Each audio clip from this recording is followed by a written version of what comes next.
A new effort to change the way the police do their job in Wilmington, and hundreds of DuPont workers found new jobs. We'll tell you why. This is the Delaware Way.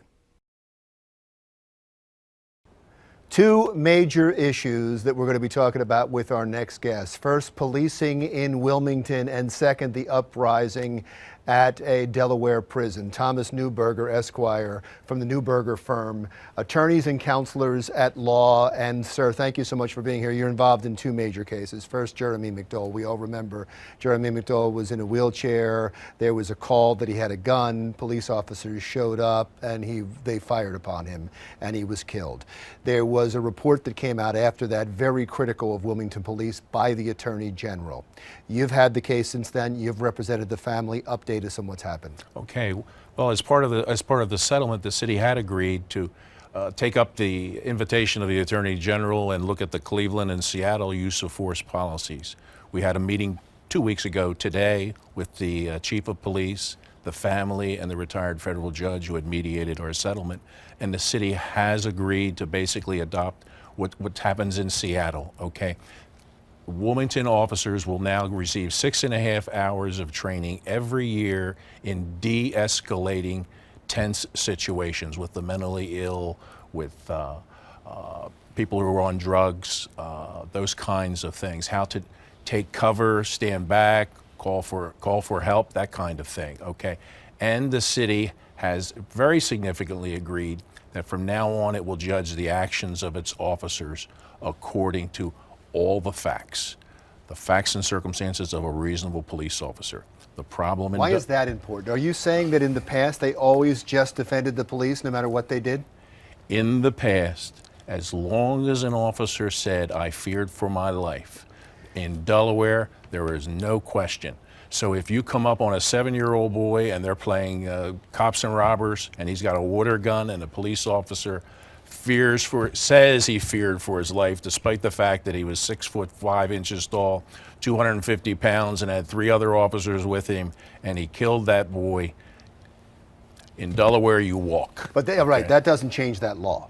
That law still exists. So even though Wilmington may agree with your position, the law still exists. But we will take what Wilmington has done, and I'm trying to meet with Newcastle County. I'm then trying to meet with the Delaware State Police to see if they will do the same thing that Wilmington has done, judge the actions of all their officers according to what a reasonable officer would have done, not the subjective, possibly false claim of an officer saying, "I feared for my life." If that occurs within our major police forces, then perhaps the General Assembly will eradicate this Delaware law. Right, but isn't getting the police to agree with it is one thing, and I understand what you're saying is that's a step in the right direction, but the law has to change. If the law doesn't change, it really doesn't mean anything what the police department say they're going to do, right? Because you can't go criminally for that, right? The courts have this law that they have to uphold. No, am I wrong on this? No. In a civil action, I mean, we received a settlement of $1.5 million for Jeremy's family, okay? In a civil action, that will be very, very significant, okay? Criminally, the Attorney General said he couldn't be punished. The officer who came on the scene, 3 officers already on the scene, he comes on the scene later, the scene is controlled, they're behind cars and things like that. He goes to the back of his vehicle, pulls out a shotgun, runs up on the scene, yells at the handicapped person in the wheelchair who's trying to get up, "Show me your hands," 1, 2, blast him in the chest with his shotgun. Okay, 2 seconds, "Show me your hands." No way a paralyzed person in a wheelchair would. And that affected the other officers because all they heard is a shot, and they don't know who fired the shot, and so now they're concerned and they're on alert. So, no, I remember the case, and I get it, and I'm glad that the family got some relief on that case. I guess now the next step is to take on the law. I do want to get to the state prison uprising. Yes, let's do that. You are representing the families, including the family of Stephen Floyd. There is an investigation going on right now that allegedly is going to change the way people are held in prisons in Delaware.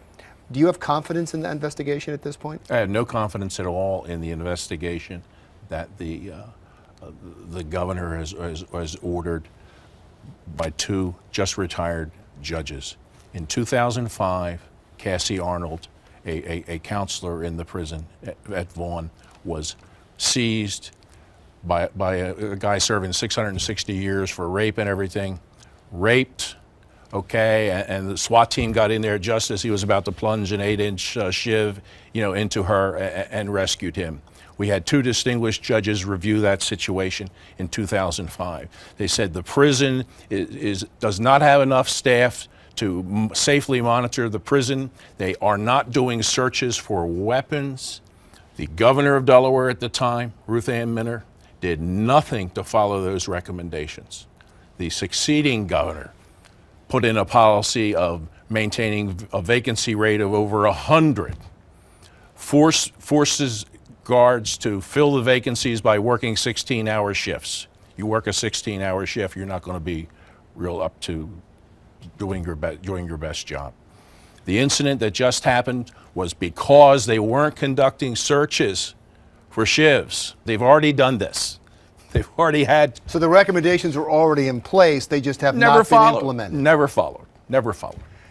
14 years they haven't been followed. We had the head of the union for prison guards sitting here, and he said many of the same things you just said. But he said one of the most important things is we need more people. We need to be higher paid because we lose everybody. People, if as soon as you get some experience, you're going to leave and go somewhere else, and we need better training. Do you agree? Is they're the 3 most important things? Yes. Okay. In Delaware, they get paid $32,000 to start. In Pennsylvania, it's something like $48,000.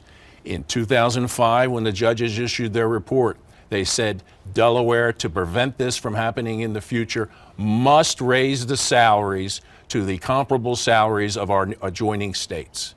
Never happened. When's the next most important date? When the commission report is coming out? We will be filing our lawsuit against the 2 governors on April 18th. All the details will be in there about their dereliction of duty. And under federal law, if over a period of time a life-threatening, dangerous situation is created, a federal judge and jury can conclude that this shocks the judicial conscience and it violates the substantive due process clause of our Bill of Rights. And you'll be back to talk to us? Did you do that? Sure. Good. Wonderful. Thank you so much. Thomas Neuberger, Esquire from the Neuberger Firm.